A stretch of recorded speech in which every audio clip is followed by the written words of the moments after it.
Hi, I'm Irving. Welcome to Kato and Whatsisface. It's late at the Daily Sentinel, but reporter Pat Allen is trying to track down publisher Britt Reed. He's got a hot story and he needs Reed's permission to break it open. While he waits, he gets what may be the world's most unexpected visitor.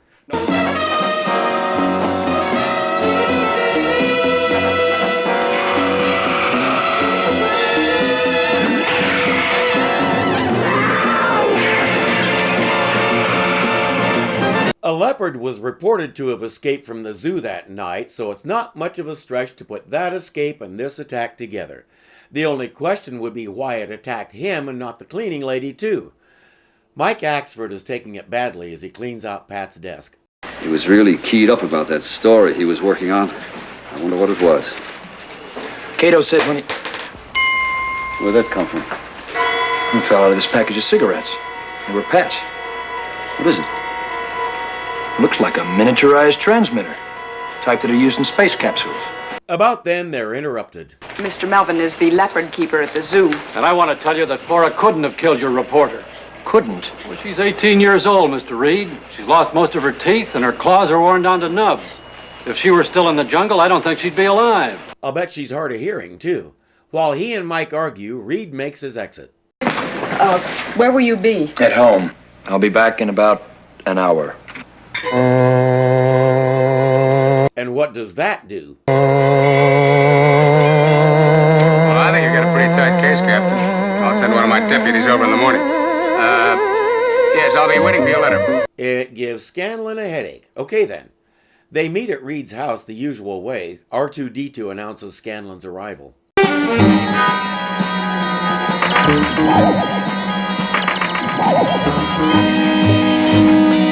They compare notes. Reed is about to show Scanlon the transmitter, but Scanlon has a surprise of his own. There's one piece of evidence that I withheld from the press. There was a good-sized diamond found on your reporter's desk. Diamond? Here's the gemologist's report on it. The stone is genuine, all right. It's worth between $10,000 and $15,000.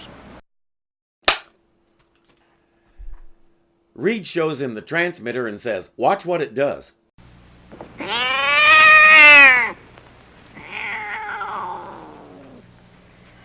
Now do you understand? It's the world's best cat repellent. Scanlon still doesn't get it. They're interrupted by a call from Miss Case. All known leopards in the city were accounted for last night. Something else. 3 years ago, we did a feature on a gemologist, Frank Miller. Dig out a copy and get it right to me. Fine. Miller? That's the name on this report. He was working on a process to manufacture the perfect diamond. The stone Pat had might be one of his. He says, suppose Pat Allen stumbled onto something much bigger than he expected. To cover. Someone using this, tuned to send out an ultra-high frequency tone. And a leopard trained to respond to that tone and kill the nearest human to it. That someone programmed Pat Allen to die. Can you prove it? No. Well, it's been nice talking to you, but I have to get back to the office. But the Green Hornet will. Oh, right. Okay. That night, he and Kato head to Miller's house. Miller is eating when he senses he's not alone. Don't move. What do you want? Do you know who I am? The Green Hornet. I'm here to make you a proposition. Miller says if I'd perfected the process, would I be living like this? Hornet says, yeah, if you were waiting for the right deal, and I have it. I could flood the world diamond market with your perfect imitations. I could make you millions. Millions. Millions. Come with me. He shows the Hornet the process, his oven where he says he heats carbon to the same temperature as what's at the Earth's core. Don't ask, because science. Then says, this is the final step in making these perfect diamonds.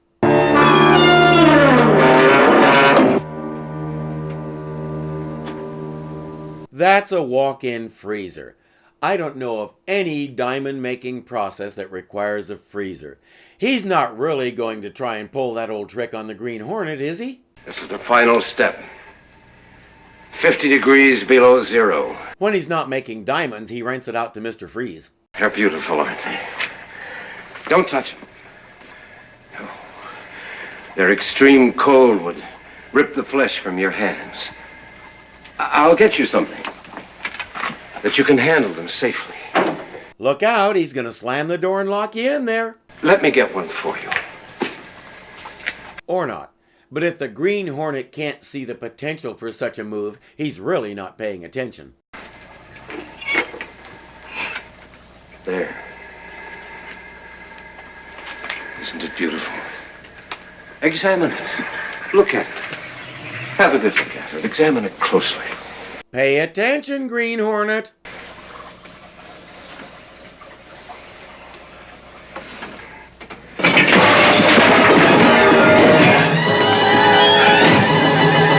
I told you to pay attention.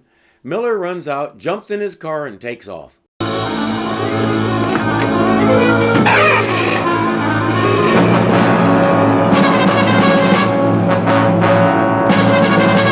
While Kato sits there and watches him. Because he came out of there like his butt was on fire, the Green Hornet is nowhere to be seen, and the guy is taking off running. Nothing suspicious about that. Nothing that might make you want to, stop him and ask some questions? Kato finally heads inside to see if anything is wrong. He gets to the freezer just as the Green Hornet is using his sting on the door.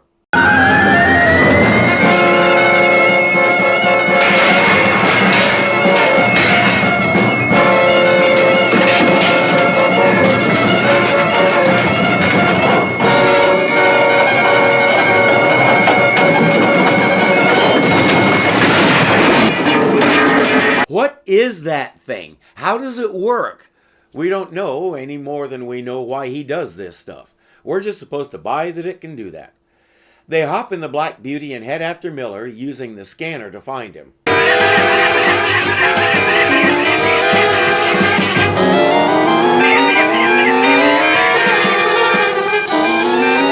Scanner aloft. I think I had one of those when I was a kid. Got him, Kato.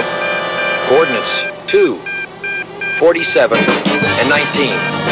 Let's go. So it's a drone. Interesting. Where Batman used a plane-shaped drone, the Green Hornet anticipated the kinds we have now with vertical propellers and all the rest.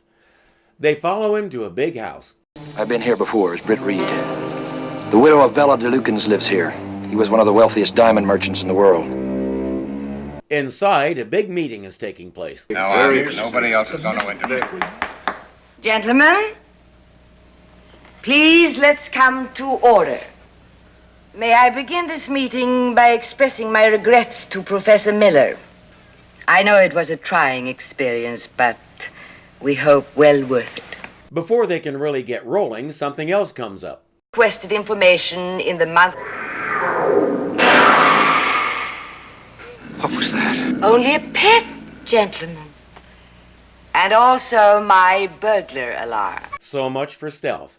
The Green Hornet and Kato don't seem to know about the living burglar alarm, so they continue their way into the house. By including Professor Miller's diamonds in the shipments of my late husband's genuine merchandise, we can improve and increase profits 1,000-fold. Then there'll be enough for all of us. You told me you got rid of him. I thought I had. I didn't realize he had the Buck Rogers flying saucer toy and could follow me with it. Green Hornet says, I'm your new partner and I get half or I'll shut you down. And how do you propose to do that? By informing the International Diamond Merchants Association of your operation. She just told him that since she took over her late husband's business, it's done very well and it's all legitimate, so a report like that would be devastating and probably shut her down within a month. She hesitantly agrees. Boys, we have a new partner. But before the two sides can part company and immediately start trying to figure out how to double-cross each other, a new wrinkle appears. Let me go, you gorillas. I'm just out for my evening stroll. Now, who is this man? His name is Axford. He's a reporter for the Daily Sentinel. He explains how he tracked them down and what he knows. The widow says that information will die with you. Green Hornet says, let me do the honors. My first contribution to our partnership. You can't turn me over to the Green Hornet. I don't mind dying, but if someone's got to kill me, let it be anyone but him.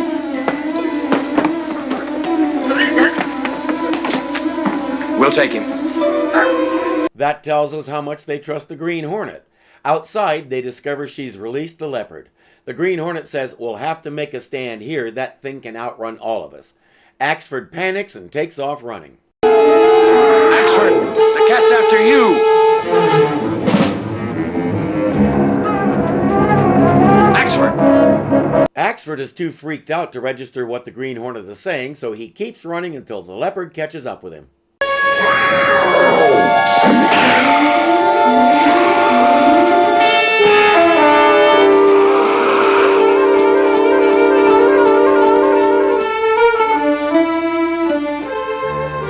You'll be all right. You just got a whiff of the gas. A couple of henchmen come along, but they're barely sparring practice for Kato.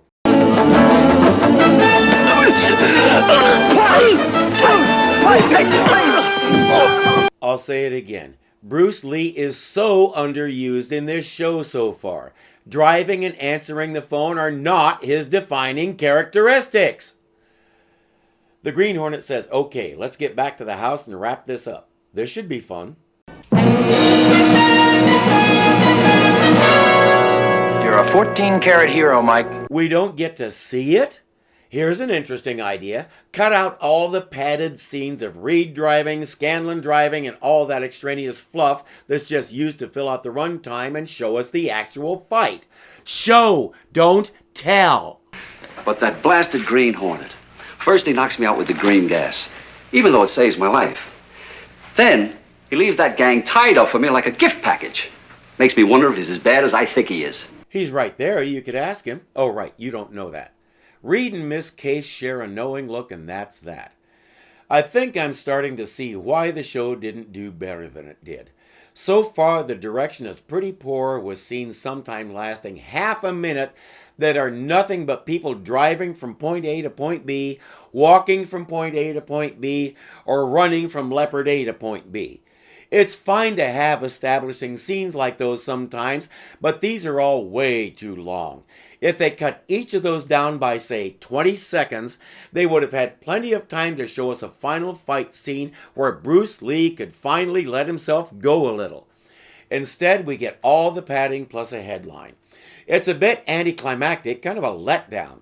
We've had a few of those so far because the episodes we've seen up to this point include those long, padded-out driving and walking scenes. It seems to be a style. It's just not a very good one. Next time, we'll see if that trend continues or if we start figuring out that the viewers want the people on the screen to do something. Until then.